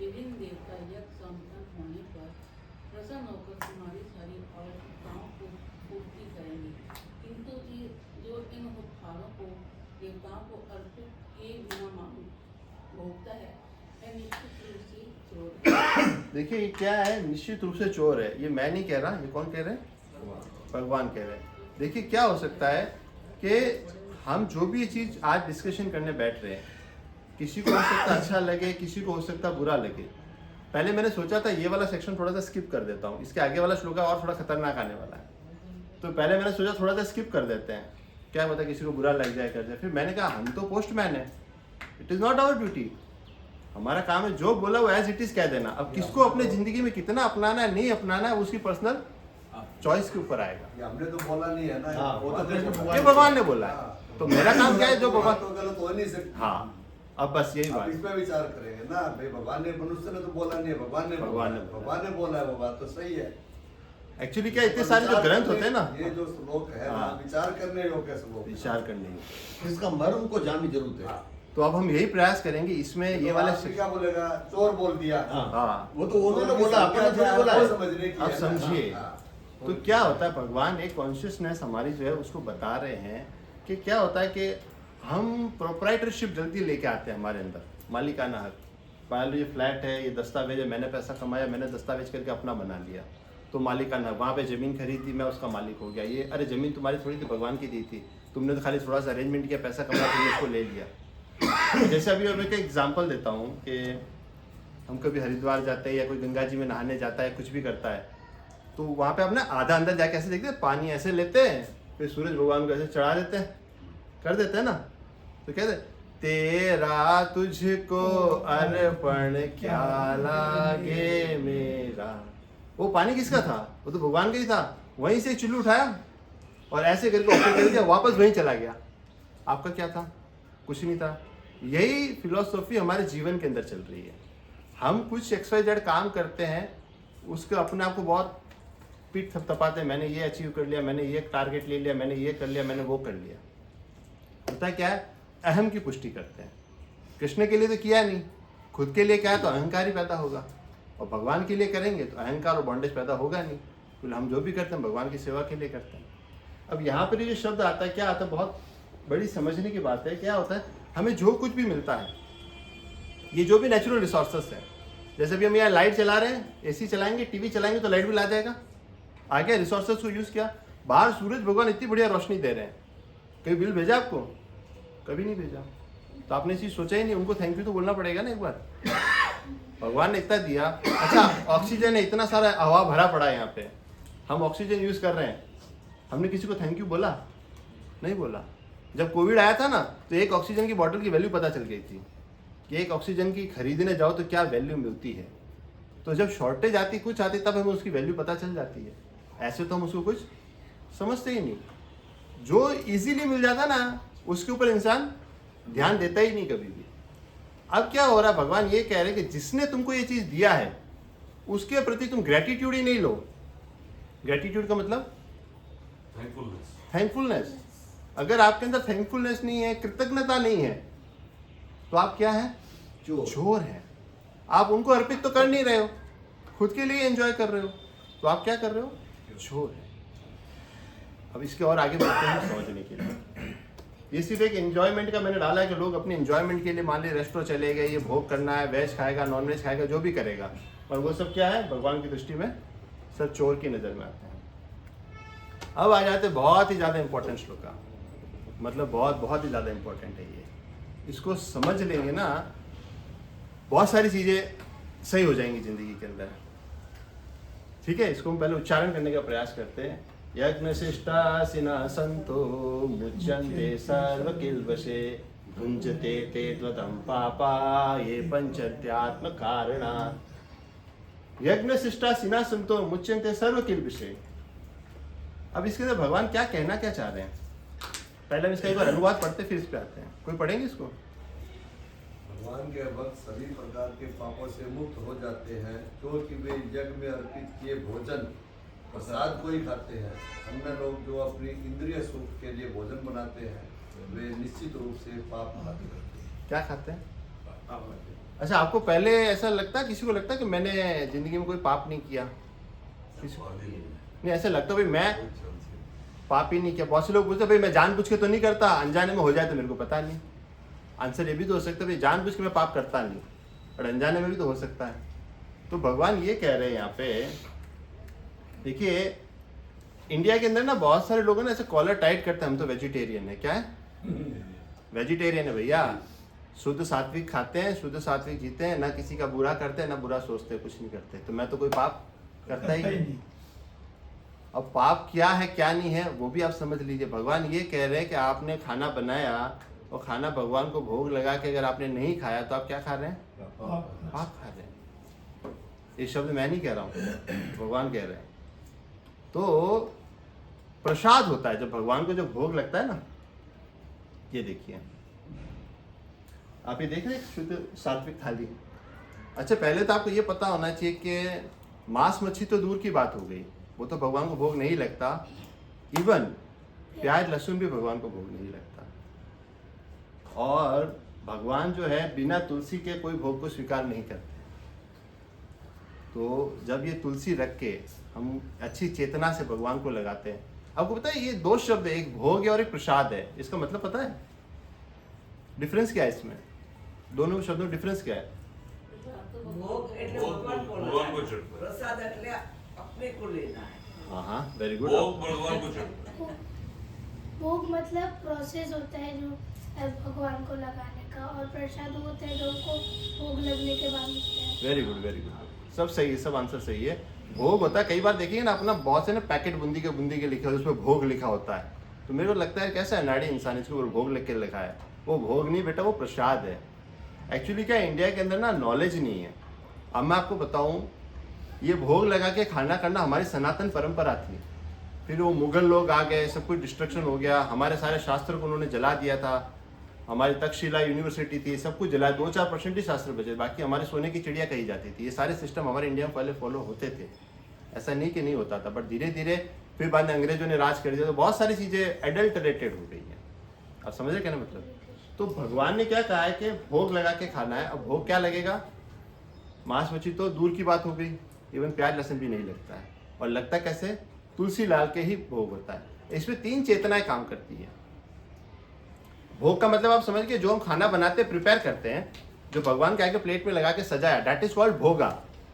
अब भोगा जब हमने भगवान को अर्पण किया तो भगवान ने अपनी कृपा दृष्टि उसके ऊपर डाली है, और वो कृपा के साथ में हमको वापस मिल रहा है, तो उसे कहते हैं हम प्रसाद। प्रसाद का फुल फॉर्म पता है? प्रसाद, प्रभु के साक्षात दर्शन। क्या है वो? प्रभु के साक्षात दर्शन है। अच्छा एक और चीज बता रहा हूं, मान लो किसी के घर में कोई बहुत ज्यादा नास्तिक है, भगवान को मानता ही नहीं है, उसको सिर्फ कृष्ण प्रसाद आप खिलाना चालू कर दीजिए। स्लोली एंड ग्रेजुअली जो कॉन्शियसनेस चेतना से कहते हैं ना, जैसा अन्न वैसा मन। ये डायलॉग सुना आप लोगों ने कभी? जैसा अन्न वैसा मन। ये क्यों कहते हैं? क्योंकि जो बनाने वाले की चेतना, देखिए 3 चेतनाएं काम आएगी। प्रसाद भी ऐसे ही नहीं है। 3 चेतनाएं क्या होती है? 3 लेवल है। पहला है जो स्त्री अंदर बना रही है, उसकी चेतना क्या उस वक्त बनाने के समय? क्या वो ये सोच रही कि अनुपमा सीरियल में क्या हुआ था, इसके बाद ये एक्शन लिया जाएगा, मेरी जेठानी ने ये कहा, मेरी सास ने ये कहा, वो पड़ोसन ने ये किया, ये बच्चा सुबह जल्दी उठता नहीं है, ये वो करता है, पति बराबर बात नहीं करता है, जो भी है ककलाट ककलाट ककलाट, चिड़चिड़ चिड़चिड़। वो अगर चिड़चिड़ करके ही खाना अगर बनाएगी, फ्रस्ट्रेशन, तो खाने के अंदर जो भाव जाएगा वो क्या जाएगा? फ्रस्ट्रेशन। फिर हम लोग के जो स्वभाव होते हैं, चिड़चिड़े होते हैं, फ्रस्ट्रेशन होते हैं, ये यहाँ से पैदा होते हैं। सिर्फ खाने से नहीं होता है, खाना तो अन्य से हमको मिला, उसके अंदर चेतना क्या घुसा रहे हो आप? तो आप अपनी जो चेतना होती है उस समय तो बहुत ही ज्यादा ध्यान देने वाली बात होती है कि जो भी महिला किचन में जाके बनाती है, जो भी पुरुष भी बनाता है, तो चेतना उस वक्त बहुत शुद्ध होनी जरूरी है, वरना प्रसाद नहीं बनता। वो पहला स्तर तो वो हो गया। दूसरा स्तर, जब हम भगवान को भोग लगाते हैं तो हम प्यार से लगाते, भजताम प्रीति पूर्वकम। अगर हम जब ऑफर करने जाएंगे, ऐसा नहीं कि हमें कोई बहुत सारे मंत्र आने चाहिए, मंत्र तो होते हैं भोग लगाने के, बट अगर मंत्र नहीं भी आते हो तो हम भगवान को सिर्फ हाथ जोड़ के कह सकते हैं, भगवान ये आपका ही दिया हुआ, मैं आपको अर्पण कर रहा हूँ बस, और हरे कृष्णा महामंत्र बोल दीजिए। तो प्यार से दिया हुआ तो भगवान ऐसे ही एक्सेप्ट करेंगे, उनको 56 भोग की कोई जरूरत नहीं होती। आपने देखा होगा वो कृष्ण भगवान के पास 2 ऑप्शन थे। दुर्योधन ने 56 भोग का इन्विटेशन दिया था, मेरे पास आओ, और विदुर जी के पास जाके सूखा साग खाया था। मतलब यस प्रभु जी बोलिए ना। एक मैं कोशिश करके वीडियो इस ग्रुप में भेजूंगा, उसमें एक जापानीज साइंटिस्ट की एक्सपेरिमेंट है 2 ग्लास पानी के हैं, एक के नेगेटिव थॉट्स टू गधा है, बेवकूफ़ है, इस तरीके की बातें बोली जाती है, और एक तरफ उसमें अच्छी बातें बोली जाती है उस पानी। दोनों पानी है, तो एक को बहुत नेगेटिव बातें बोली गई है, एक को बहुत पॉजिटिव बातें बोली गई है। जब वो माइक्रोस्कोप में मॉलिक्यूल्स को देखता है तो जिसको अच्छी बातें बोली गई है मॉलिक्यूल्स एकदम इधर उधर बिछड़े हुए हैं, और जिसको अच्छी बातें बोली गई है वो अच्छे शेप में, फ्लोरल शेप में, वो वीडियो है मेरे पास, मैं ढूंढ के ये कोशिश करूंगा भेजने। देखिए बहुत अच्छी बात, देखिए साइंस क्या करता है, रिसर्च करता है। साइंस इन्वेंशन नहीं करता, डिस्कवरी करता है, और रास्ते अपना अपना के आपको प्रूव करके एक रास्ते से बताता है, तो भरोसा ज़्यादा होता है। जब हमारे शास्त्र ने पहले से ही कह दिया, जैसे हमारे शास्त्र में पहले से ही कह दिया था भूगोल, भूगोल का मतलब पृथ्वी गोल है। आज से 300-400 साल पहले तो ना एक साइंटिस्ट ने रिसर्च करके बताया था अर्थ इज फ्लैट, तो कुछ सालों तक तो अर्थ इज फ्लैट की फिलोसॉफी चलती गई। फिर एक जन आया बोला नहीं दिस इज रॉन्ग, उसके बाद में आया सर्किल है। तो साइंस तो हमेशा अपडेट होगी, शास्त्र वही के वही है। पहले से अगर हम शास्त्र को मान लेते हैं तो इस तरफ की हमको बहुत ज़्यादा जरूरत नहीं है। बेटा कुछ कह रहा है? फर्डिनेंड मैगेलन ने बताया था कि स्फीयर है। फर्डिनेंड मैगेलन चलिए साइंटिस्ट का नाम भी बता रहे, बच्चे पढ़ रहे थे उनको ज़्यादा याद होगा इसमें। साइंटिस्ट ने Yes. एक्सप्लोरर था। फ्रांस का प्रेसिडेंट था शायद। क्या बेटा बोलो? हमारे हिंदी की नोटबुक में भी बताया कि है ना एक एक्सपेरिमेंट है, एक 2 पौधे लो, उसमें से एक पौधे को है ना बोलो कि है ना तुम गंदे हो, ये हो, तुम बहुत अजीब से हो। फिर दूसरे पौधे को बोलो कि तुम कितने अच्छे हो, तुम्हारी पत्तियाँ कितनी हरी है। तो है ना ऐसे करने के बाद में लास्ट में देखना जिसको गंदी गंदी चीज़ें बोली थी वो है ना एकदम मुरझा गया होगा, जबकि आप उसके अंदर हर रोज़ पानी डालते हो या कुछ भी करते हो। और है ना जिसको अच्छा बोला था वो एकदम अच्छे से उगा, एकदम हरी हरी पत्तियाँ हो गई उसकी। Very good very good, even I remember. देखो बच्चे के अंदर भी बहुत अच्छी चीज़ है। मैंने कि ना पिक्चर देखी थी तारे ज़मीन पर, बहुत साल पहले आई थी, 2008-9 की बात है।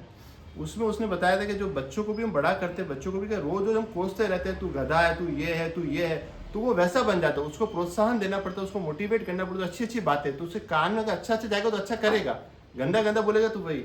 तो अभी हम क्या बात कर रहे हैं, चेतना की बात करें 3 स्तर पे। पहला स्तर क्या हो गया, कुकिंग में।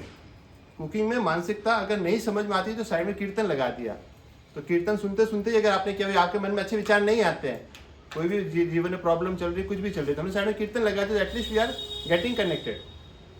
फिर वो भोजन प्रसाद बनाया, जब भगवान को ऑफर किया तो भी पूरे प्रेम के साथ किया, श्रद्धा के साथ किया। जैसे कहते हैं ना यज्ञ हो जाता, वो यज्ञ ही हो गया एक तरीके से। भाई रोज रोज तो हम हवन कुंड जला नहीं सकते ना यज्ञ करने के लिए, रोज रोज तो पॉसिबल नहीं है। और कलयुग के लिए सबसे बड़ा यज्ञ क्या है, हरिनाम संकीर्तन है, भगवान का नाम लिया, ये सबसे बड़ा यज्ञ हो गया कलयुग के अंदर। ये शॉर्टकट तरीका है कलयुग के अंदर। फिर भगवान को जब ऑफर किया, आपको पता है इंडिया के अंदर बहुत सी ना कल्चर चलता है, एक छोटी सी चांदी की कटोरी होती है, उसमें 4 मिश्री के दाने या 4 किशमिश के दाने, वो ले जाके भगवान को चढ़ा दे। क्या इतना ही तुम लोग के लिए सफिशिएंट है? भगवान को भी पूरा पूरा खाना खिले, ऐसा थोड़ी कि आप 4 पूरी डालोगे, 2 पूरी खा के 2 देगा, 4 की 4 ही वापस आने वाली है। बस वो सेंक्टिफाई हो जाएगा, प्यूरीफाई हो जाएगा। ये सेंक्टिफाई करना जरूरी क्यों है? क्योंकि हर एक के पीछे पाप कर्म जुड़े हैं, बहुत सारे, हम नहीं देख सकते। पैसा कमाने गए थे तो हमने कैसे कमा के लाए थे, कहाँ पे क्या झूठ बोला था, क्या किया था, कुछ नहीं पता। हम ये जो खाना बना रहे हैं, अग्नि जलाया तो कितने बैक्टीरिया, कितने कीटाणु आजू बाजू में मर गए उसके अंदर, भी डोंट नो। फिर बाद में जब उन्होंने उसको झाड़ू पोछा किया, साफ सफाई किया, तो कितने छोटे छोटे कण मर गए, सब कुछ हो गया। तो पाप कर्म तो हमेशा जुड़ा रहेगा ही रहेगा। तो इन सबको अगर शुद्धि करना है तो भगवान ये कहते हैं कि उनको अर्पण कर दे तो हमारे ऊपर बंधन नहीं आता है। बोले आप कुछ ना कुछ तो करेंगे ही ना, अग्नि तो जलाएंगे ही, एटलीस्ट खाना बनाने के लिए अग्नि जलाएंगे तो भी पाप लगेगा, कुछ ना कुछ तो हो गई। तो ये सारे पापों से मुक्ति देने के लिए क्या, सेंक्टिफिकेशन, प्योरिफिकेशन प्रोसेस है। भगवान को भोग लगा के उस भोग को प्रसाद बनाना। वृंदावन में एक आश्रम है, तो जैसे सब लोग बैठ के प्रसाद ले रहे होते हैं ना, तो एक बंदा जोर से आता है और बोलता है साधु सावधान। तो सब लोग बहुत सावधान होकर खाते हैं। तो कोई नया बंदा वहां बैठा था, तो ये नया बंदा बोला हर 5-10 मिनट में ये बंदा आ जाता है, जोर से बोलता साधु सावधान। तो साधु सावधान ये बोल क्यों रहा है ऐसा? तो बोले वो आपको सावधान कर रहा है कि आप जो खा रहे हैं वो नॉर्मल खाना नहीं है, वो भगवान की कृपा को आप खा रहे हैं, इस चेतना के साथ आप उसको खाइए। आप समझ पा रहे हैं ना कहने मतलब? तो कॉन्शियसनेस के लेवल 3 है, पहला बनाने वाला, दूसरा भोग लगाने वाला और तीसरा पाने वाला। जब ये तीनों शुद्ध हो जाएंगे तो हमारा अपने आप ऑटोमेटिक जो मन है, चित्त है, सब कुछ धीरे धीरे सत्वगुण के अंदर शांत होना और भगवान के प्रति लव जो डेवलप करना उसके अंदर हेल्पफुल होता है। I am clear? समझ में आ रही सबको सब बातें? हाँ, थैंक यू वेरी मच। तो अभी हमने ये समझ लिया, ये श्लोका एक्चुअली हमको लर्न भी करना है, ये बहुत ज़्यादा इंपॉर्टेंट है।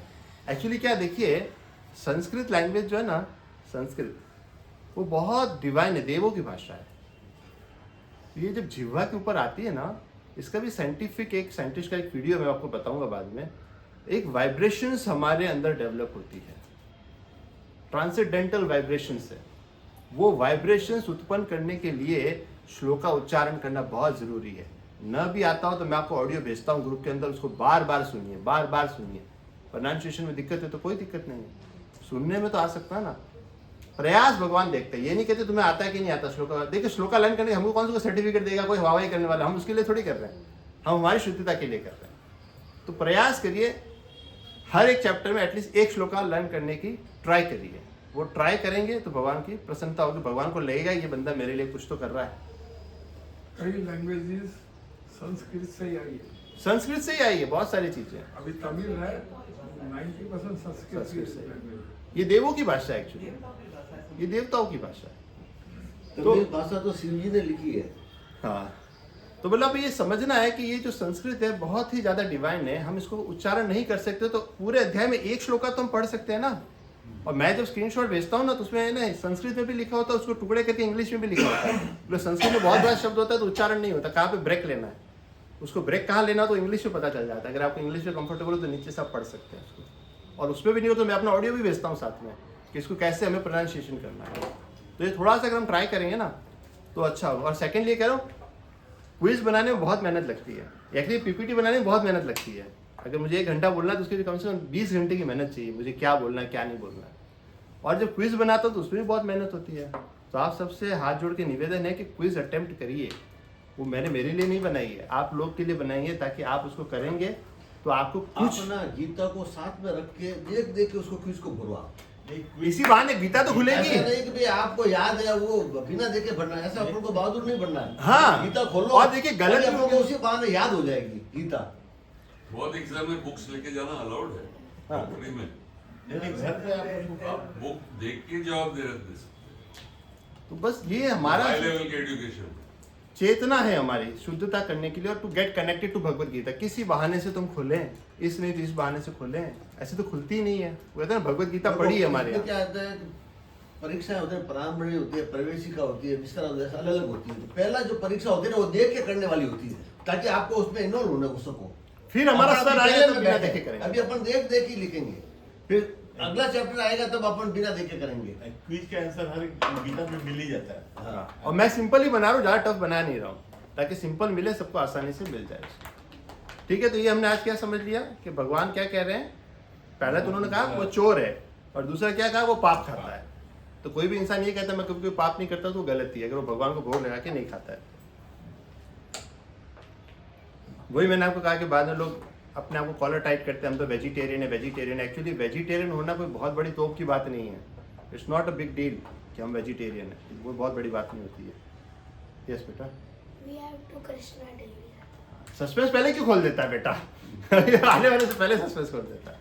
देखिए ये होता है not only vegetarian, we have to become कृष्णटेरियन। कृष्णटेरियन का मतलब क्या होता है कि हम सब कुछ कृष्ण को अर्पण करके ही हम हमारे पास लेते हैं।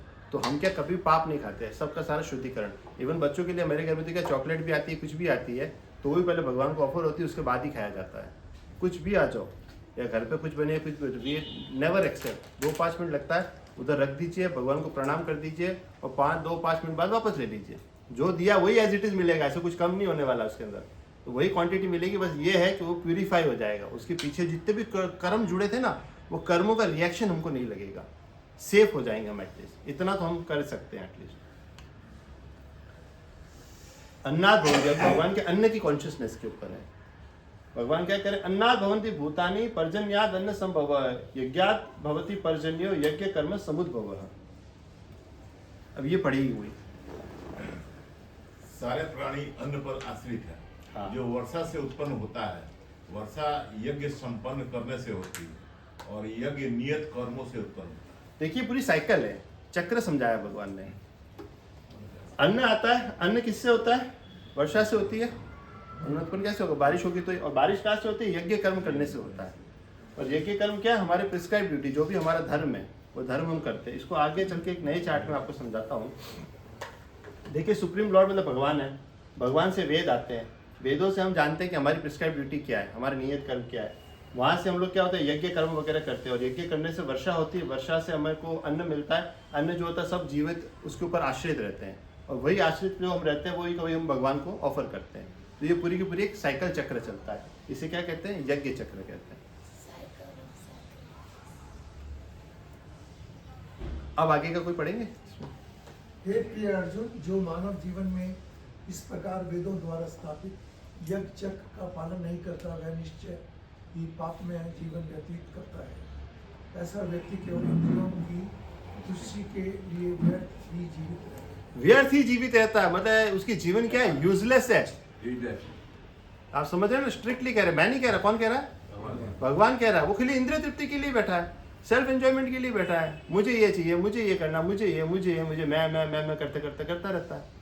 और भगवान क्या कह रहे हैं? सब कुछ मुझे अर्पण करके करो तो तुमको बंधन नहीं लगेगा। बस चेतना का फर्क है। ऐसा नहीं कि पिज्जा नहीं खाना है, पिज्जा खाइए, लेकिन क्या भगवान को ऑफर करके। ये हमारी चेतना सुधारने के लिए भगवान ये चीज बता रहे हैं।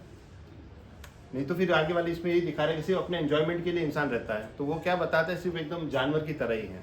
हम उससे ऊपर के स्तर पे नहीं होते अगर हम सिर्फ हमारे स्तर पे रहते हैं। तो यहाँ पे हमारा सेक्शन 3 कंप्लीट है। क्या करेंगे हम? हरे कृष्णा कृष्णा कृष्णा हरे हरे, हरे राम राम राम हरे हरे। अब देखिए आगे चलते हैं।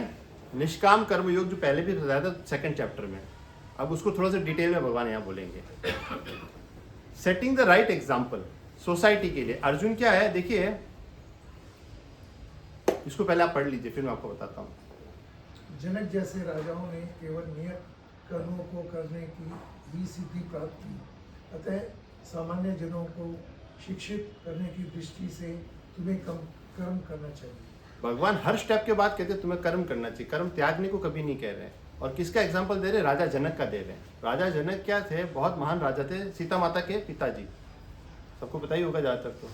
तो वो इतने महान राजा थे कि इतने बढ़िया थे, लेकिन लिप्त नहीं थे, अटैच नहीं थे उसके अंदर, एंजॉयमेंट के अंदर नहीं थे। वो सेवा भाव के अंदर अपना राज संभालते थे। इसलिए राजा जनक का भगवान ने भी एग्जाम्पल दिया। जैसे हमको एग्जाम्पल से बात करते हैं ना, तो भगवान भी एग्जाम्पल कोट करते हैं। किसका किया है? राजा जनक का। तो क्या होता है कि कर्म करते रहो और एक आदर्श पुरुष की तरह रहो। अब आगे श्लोक में भगवान क्या कहेंगे? जो आदर्श व्यक्ति जैसा करता है ना, सामान्य जन उसका ही फॉलो करता है। अब ये देखिए आप, बहुत ही अच्छी बात है। यदि यद आचरति श्रेष्ठ तत्त ते वितरो जनः स यत् प्रमाणम कुरुते लोकस्तद अनुवर्तते। यस, इसको कोई पढ़ेंगे? महापुरुष जो आचरण करता है, सामान्य व्यक्ति उसी का अनुसरण करते हैं।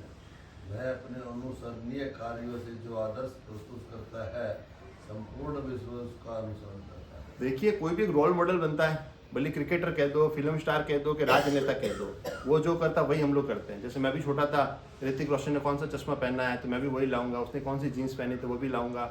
इवन थोड़े टाइम पहले की बात है, मैंने महिंद्रा की गाड़ी खरीदी थी। तो घर से गाड़ी तो बहुत अच्छी थी, बट गाड़ी खरीदने के पीछे फैक्टर ये था कि उसके अंदर बाहुबली वाला जो हीरो है प्रभास, वो उसके अंदर ऐड में था।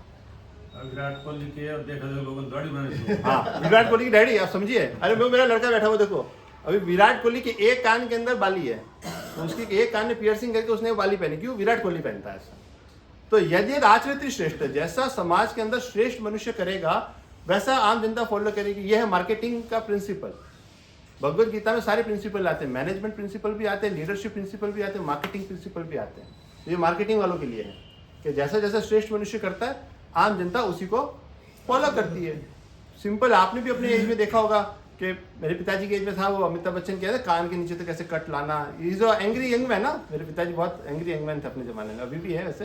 तो अमिताभ बच्चन आया हुआ था। हाँ, ये अमिताभ बच्चन की हमारे जमाने में देवानंद था।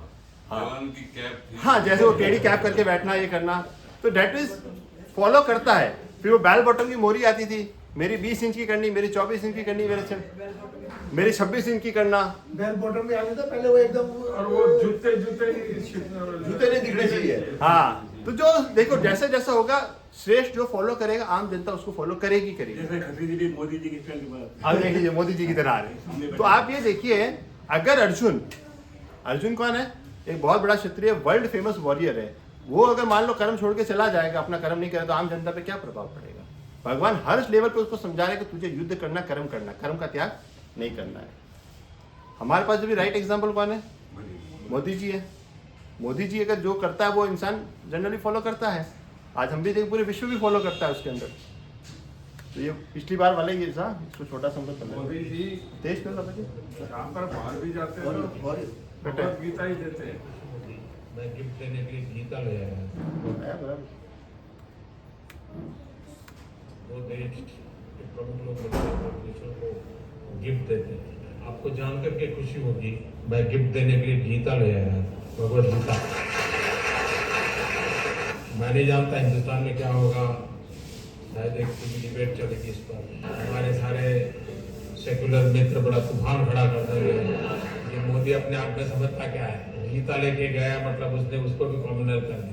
खैर उनकी भी रोजी रोटी तो चलनी चाहिए, और अगर हम नहीं रहे तो कैसे चलेगी। लेकिन पता नहीं आजकल ऐसे ऐसे विषयों पर विवाद करते हैं, लेकिन मेरा कमिटमेंट है, मेरा कन्विक्शन है, और मैंने इस निर्णय किया दुनिया के किसी महापुरुष को मिलूंगा तो मैं ये दूंगा। और मेरे जापान में आज यहाँ के महाराजा को मिलेगा तो उनको भी मैंने गीता भेजी, क्योंकि मेरे पास इससे बढ़कर के देने को कुछ नहीं है, और दुनिया के पास भी इससे बढ़कर पाने के लिए कुछ नहीं।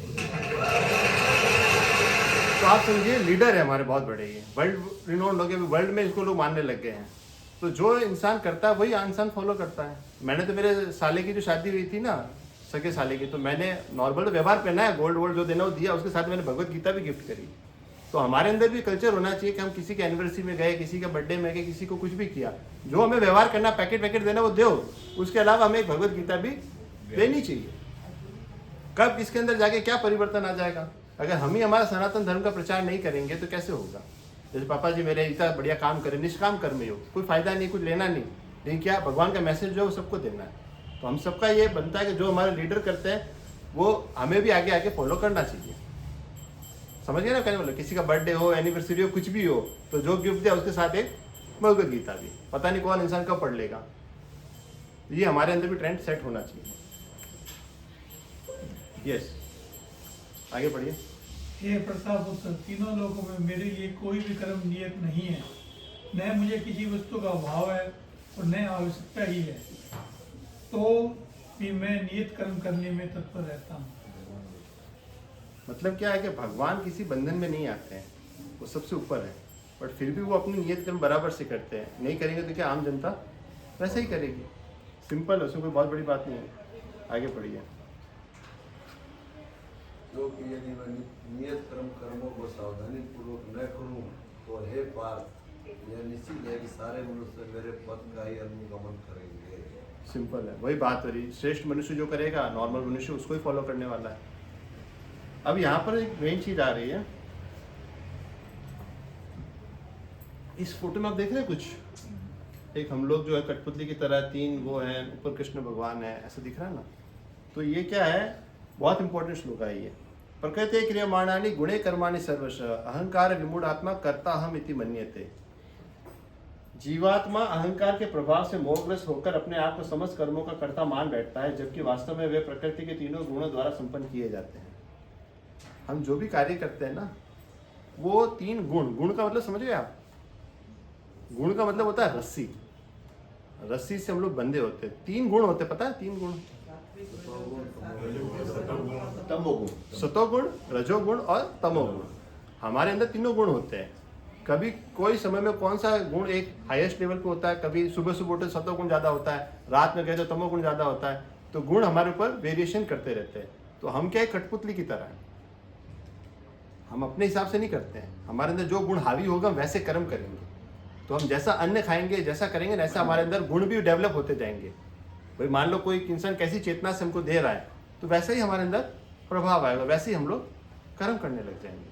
और इसमें बहुत ज़्यादा हमें अहंकार करने की भी जरूरत नहीं होती। कई बार हम कुछ बहुत अच्छा कर लेते हैं ना, तो ये हम्बल बनाने के लिए भी श्लोक है कि हम क्या है, हम तो बंधे हुए हैं, हम तो भगवान की कृपा से ही मिलता है, बस वही करते हैं, इतना ही है। आप जैसा आपने अभी बताया था ना, सोने की जंजीर, लोहे की हाँ। जंजीर, सतोगुण है सोने की जंजीर। हाँ। आदमी, हर आदमी मनुष्य क्या समझता है, मैं तो सतोगुणी हूँ, सही बात है। और वो सोने की जंजीरों से भी बंधा हुआ है वो। Yes yes yes yes. Actually हम धीरे धीरे आगे जाएंगे। प्रभु जी ने बहुत अच्छा कहा है, हमें 3 गुणों में, हमें तीनों गुणों के ऊपर उठना है। आप समझ रहे हैं, नेक्स्ट स्टेज आएगा, आपने पहले ही उसको बता दिया। ये होता है गुणातीत का लेवल। जो 3 गुणों के अंदर बंधे हुए होते हैं वो जीवात्मा होती है। अब हम भगवत गीता पढ़ रहे हैं, श्रवण कर रहे हैं, तो हमारा नियम ये बनता है इनकी शरण से हटके कृष्ण की शरण में चले जाए, तो हमारे ऊपर ये जो बंधन होता है तीनों गुणों का हमारे ऊपर नहीं आया। ये आने वाले चैप्टर्स में धीरे धीरे कॉन्सेप्ट क्लियर होंगे, आज का एक साथ सब नहीं होगा। अब ये समझिए एसेंस है। ये वाला श्लोक आप पढ़िए, बहुत मस्त है, मैं पढ़ता हूँ इसके लिए। हे अर्जुन, अपने सारे कार्यों को मुझे समर्पित करके मेरे पूर्ण ज्ञान से युक्त होकर लाभ की आकांक्षा से रहित, स्वामित्व के किसी दावे के बिना तथा आलस्य से रहित होकर युद्ध करो। ये एक लाइन अलग अलग कलर से मैंने दी है, बहुत ज्यादा इंपॉर्टेंट है। इसको एक एक लाइन को समझने की आवश्यकता है हमको हमारे जीवन में अपनाने। करना क्या भैया, तो करना यही है कि क्या करना है, सब कुछ मुझे समर्पित करके करो, मेरे पूर्ण ज्ञान से युक्त होकर। अभी हम लोग भक्ति भी करते हैं, प्रोसेस भी करते हैं, मन माने ढंग से कर लेते हैं। हमारे ये, हमारे वो, हमारे में तो ये मान्यता है, हमारे में तो ये मान्यता है, तो सबकी मान्यता अलग अलग। तो भगवान क्या कहते हैं वो तो सुन लो। तो जो भगवान कहते हैं वो हमें करना है। लाभ की आकांक्षा से रहित, हम ये कार्य करने देंगे, हमें क्या प्रॉफिट मिलना है, वो पापा जी ने इतने सारे लोगों को बुलाया, हमें क्या लाभ है, कुछ नहीं है, लेकिन तो भी क्या है, भगवान की प्रसन्नता के लिए। स्वामित्व के दावे के बिना, जैसे पापा जी ने शब्द कहा ना, इसको आप घर मत समझिए, इसको भगवान का मंदिर समझिए। मतलब ये क्या है, भगवान का एक मंदिर है, भगवान ने हमको जगह दी है रहने के लिए। That is what our consciousness should be. चेतना का स्तर हमारा ये होना चाहिए। तथा आलस्य से रहित होकर युद्ध करो, आलस्य भी मत करो। Section 3 complete. क्या करेंगे आप? हरे कृष्णा कृष्णा कृष्णा हरे हरे, हरे राम राम राम हरे हरे। अब भगवान बता रहे कि सबसे बड़ा शत्रु कौन है हमारा। तो बोले सबसे बड़ा शत्रु है काम। काम का मतलब ये नहीं होता कि लस्टी डिजायर, मतलब स्त्री और पुरुष के बीच में जो होता है वो नहीं। काम का मतलब ये भी होता है कि सारी की सारी भौतिक इच्छाएं, जो भी हमारे भौतिक इच्छाओं के प्रति अटैचमेंट है, हम जो भी उनके पीछे दौड़ते हैं करते हैं, उनकी जब अपूर्ति हो जाती है तो कैसे हमें क्रोध आता है, कैसे हमारा जो होता है जीवन नष्ट होता है, वो चीज वो भगवान यहाँ पे हमको समझाएंगे। अब अर्जुन यहाँ पर पूछ रहा है भगवान से सवाल, अथ केन प्रयुक्त पापम चरति पुरुष अनिच्छन अपि वासने बलादिव नियोजित। मतलब ये कह रहे हैं अर्जुन जी कि हे विष्णुवंशी, मनुष्य न चाहते हुए भी पाप कर्मों के प्रति प्रेरित क्यों होता है? ऐसा लगता है कि उसे बलपूर्वक उसमें लगाया जा रहा है। भाई हम तो कई बार चाहते नहीं है कि ऐसा हो, फिर भी हमसे ऐसे कार्य हो जाते हैं ना। तो ये भगवान को पूछ रहे ऐसा क्यों होता है? सबके साथ ही होता होगा ऐसा। तो भगवान उसका आंसर दे रहे हैं, काम एष क्रोध एष रजोगुण समुद्भव महाशुनो महापापमा विधियेनम इह वैरिणम। ये क्या है, क्या एक्चुअली आपके अंदर ऐसा होता क्यों है, उसका आंसर मिलेगा। भगवान क्या कह रहे, श्री भगवान ने कहा, हे अर्जुन, इसका कारण रजोगुण के संपर्क से उत्पन्न काम है। कौन सा गुण प्रभाव में आ रहा है यहाँ पे? रजोगुण।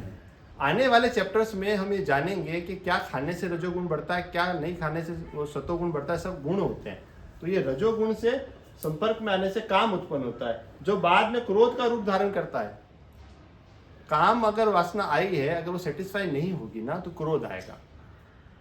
और वो जो क्रोध क्या आता है, और जो इस संसार का सर्वभक्षी पापी शत्रु है। हम सबके अंदर जो होता है ना, सबसे बड़ा शत्रु अगर कोई है तो वो क्या है? काम है, क्रोध है। ये सबसे बड़ा शत्रु होता है। What is रजोगुण? इस पे हम एक चैप्टर ही अलग है, हम इस पे डिटेल चर्चा, I can not explain in one word actually. We will come to that point. Yes, that is a very good question, but we will come to that.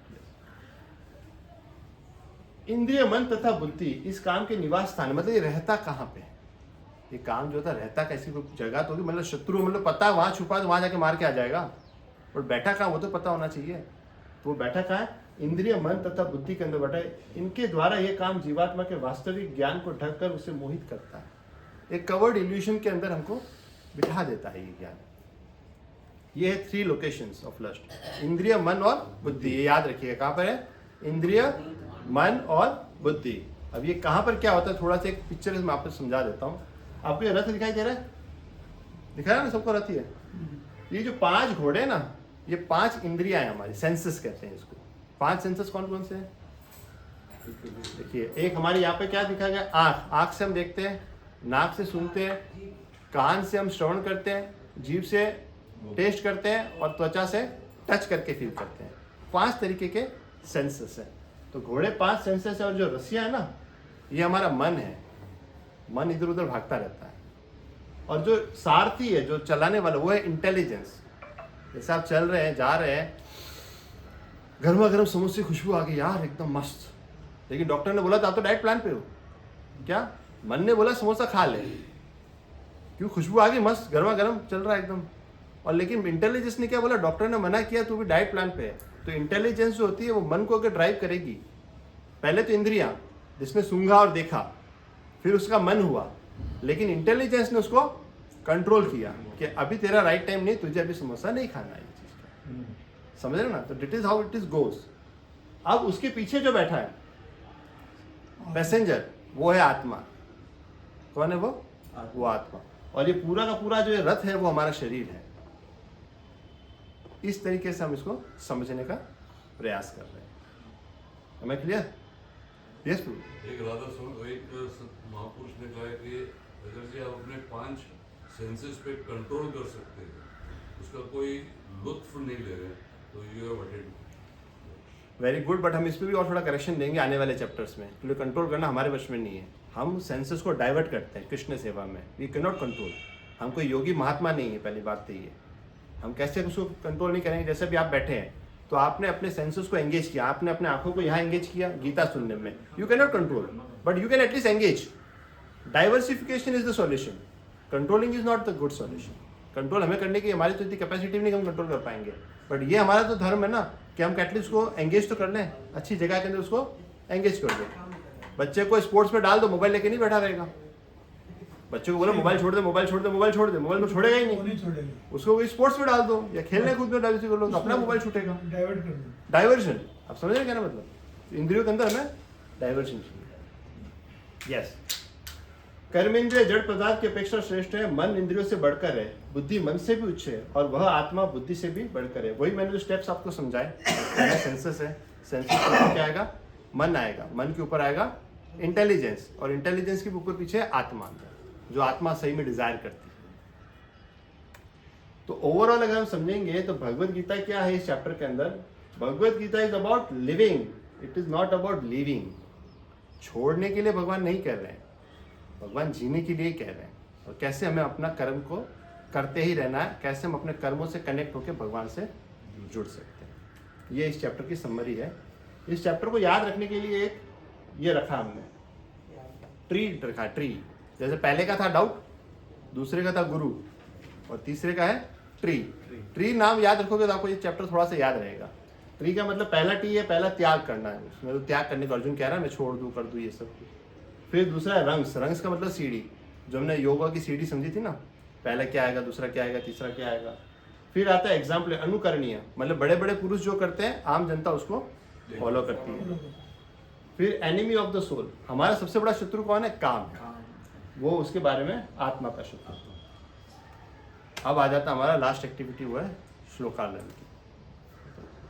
यज्ञशिष्टासिना संतो मुच्यन्ते सर्वकिल्बिषै भुञ्जते ते त्वगं पापा ये पचन्त्यात्मकारणात्। एक बार रिपीट करेंगे आप लोग पीछे, एक एक लाइन करो भाई, एक लाइन से लो, एक लाइन एक लाइन पापा जी बोलेंगे, एक लाइन आप लोग बोलेंगे। ट्राई करिएगा, ना भी आए तो भी कोई दिक्कत नहीं है। नहीं, पहले पिताजी बोलेंगे फिर आप लोग बोलेंगे एक लाइन। यज्ञशिष्टासिना संतो, ये 3 बार करेंगे ताकि याद हो जाएगा। यज्ञशिष्टासिना संतो, यज्ञशिष्टासिना संतो मुच्यन्ते सर्वकिल्बिषै, मुच्यन्ते सर्वकिल्बिषै मुच्यन्ते सर्वकिल्बिषै भुञ्जते ते त्वगं पापा भुञ्जते ते त्वगं पापा भुञ्जते ते त्वगं पापा ये पचन्त्यात्मकारणात् ये पचन्त्यात्मकारणात् ये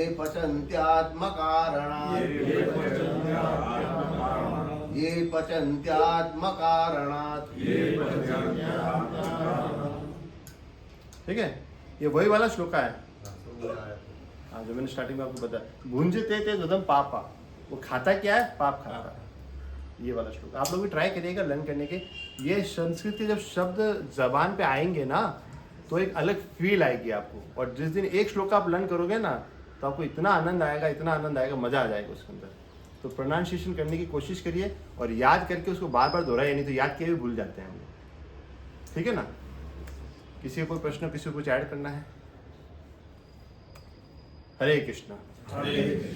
धन्यवाद सभी का, बहुत बहुत धन्यवाद। हरे कृष्ण। हाँ प्रार्थना कर लेंगे, मम्मी प्रार्थना कर लेंगे, बैठी बैठी।